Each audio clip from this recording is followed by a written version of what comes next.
কিছু কিছু ব্লগার আছে সারাদিন শুধু বলে ভিডিওতে ধাক্কা দিবেন না, ভিডিওতে গঠনমূলক কমেন্ট করবেন, তাহলে ফলোয়ার্স বাড়বে, আপনার পেজ গ্রো করবে। এই সমস্ত মানুষের কথায় একদম কান দিবেন না। আসলে ভিডিও ফলোয়ার্স বাড়বে আপনার কাজের উপর ডিপেন্ড করে।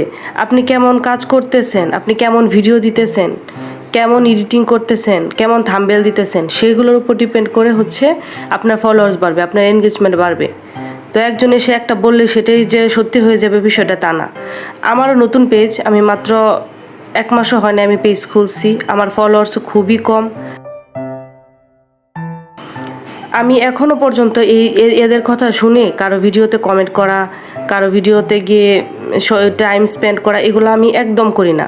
আমি নিজের মতো কাজ করব, যদি হয় তাহলে এইভাবেই হবে, আর যদি না হয় তাহলে হবে না। কারো ভিডিওতে গিয়ে টাইম নষ্ট করলে আমার ভিডিওর তো কোনো উন্নতি হবে না, তাই না? যে যে যার যার ভিডিওতে সময় দেন, যার যার মতো করে ভিডিও আপলোড করেন, এখানে সময় দিতে থাকেন, তাহলেই হবে। আসলে ইদানিং ঘরে ঘরে সবাই পেজ খুলে বসে আছে, এই জন্য হচ্ছে আগের মতো ওরকম ফলোয়ার্স পাওয়া যায় না। আপনার